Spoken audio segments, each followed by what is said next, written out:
आज का पहला पाठ प्रेरित चरित से लिया गया है। अध्याय 9 वचन संख्या है 26 से 31 तक। जब साउल यरूशलेम पहुंचा तो वह शिष्यों के समुदाय में सम्मिलित हो जाने की कोशिश करता रहा, किंतु वे सब उसे से डरते थे, क्योंकि उन्हें विश्वास नहीं हो रहा था कि वह सचमुच ईसा का शिष्य बन गया है। तब बरनाबस ने उसे प्रेरितों के पास ले जाकर उन्हें बताया कि साउल ने मार्ग में प्रभु के दर्शन किए थे और प्रभु ने उससे बात की थी, और यह भी बताया कि साउल ने दमिश्क में निर्भीकता से ईसा के नाम का प्रचार किया था। इसके बाद साउल यरूशलेम में प्रेरितों के साथ आता जाता रहा और निर्भीकता से ईसा के नाम का प्रचार करता रहा। वह यूनानी भाषी यहूदियों से बातचीत और बहस किया करता था, किंतु वे लोग उसे मार डालना चाहते थे। जब भाइयों को इसका पता चला तो उन्होंने साउल को कैसरिया ले जाकर तरसुस भेजा। उस समय समस्त यहूदिया, गलीलिया तथा समारिया में कलीसिया को शांति मिली, उसका विकास होता जा रहा था और वह प्रभु पर श्रद्धा रखती हुई और पवित्र आत्मा की सांत्वना द्वारा बल प्राप्त करती हुई बराबर बढ़ती जाती थी। यह प्रभु की वाणी है। आज का दूसरा पाठ यूहन्ना के पत्र से लिया गया है। अध्याय 3 वचन संख्या है 18 से 24 तक। बच्चों, हम वचन से नहीं, कर्म से, मुख से नहीं, हृदय के एक दूसरे को प्यार करें। इसी से हम जान जाएंगे कि हम सत्य की संतान हैं। और जब कभी हमारा अंतःकरण हम पर दोष लगाएगा तो हम ईश्वर के सामने अपने को आश्वासन दे सकेंगे, क्योंकि ईश्वर हमारे अंतःकरण से बड़ा है और वह सब कुछ जानता है।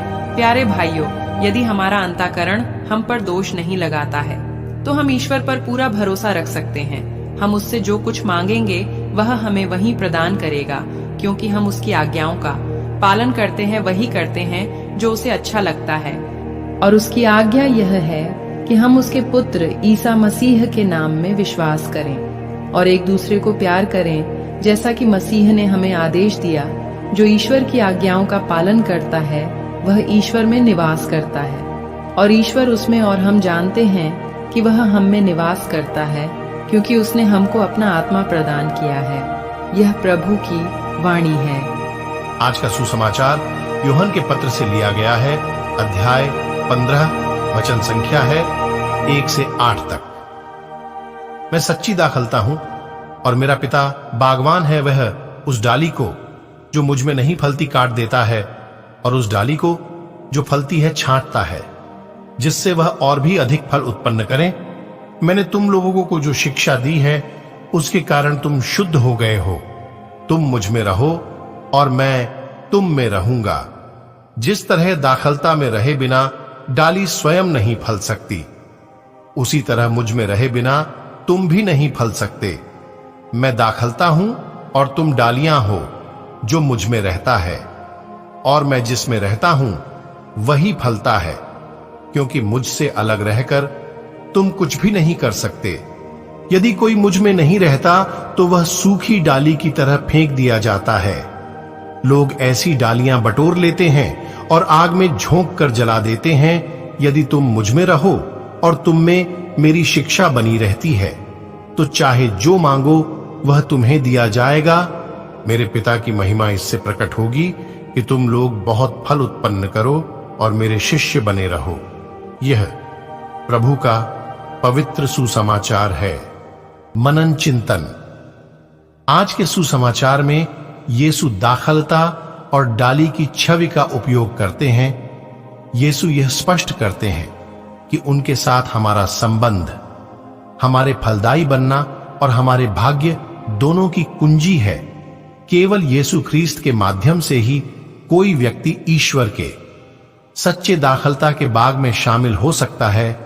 यीशु सच्चा जीवन प्रदान करते हैं, प्रचुर जीवन जो ईश्वर से आता है और जिसके परिणाम स्वरूप महान फल मिलता है।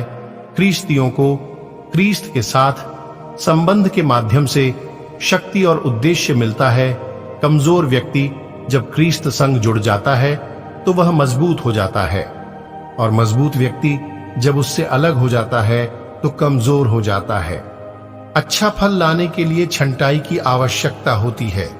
यह भले ही कष्टकारी प्रक्रिया हो, लेकिन यह छंटाई हमें अधिक फल उत्पन्न करने में सक्षम बनाएगी। फल ख्रीस्त जैसे जीवन का एक रूपक है। इस प्रकार का जीवन स्वर्गीय पिता को महिमा देता है। क्या आप अपने साथ यीशु की स्थायी उपस्थिति पर भरोसा करते हैं? मेरे प्यारे विश्वासी भाई बहनों, आज फिर हमें प्रभु कहते हैं कि मुझ में विश्वास करो। आइए हम सभी प्रभु पर विश्वास करें। आप सभी को परमेश्वर आशीष तथा शांति प्रदान करे। आमेन। मैं उन सभी भाई बहनों के लिए प्रार्थना करता हूं जो प्रभु पर विश्वास नहीं करते। पिता, आप उनके मन दिल को परिवर्तन कर उन्हें आप पर विश्वास करने की कृपा प्रदान कर, ताकि वे भी आपके प्यार को जान सके, आप पर विश्वास कर सके। मैं आपके नाम से प्रार्थना करता हूं। आमेन।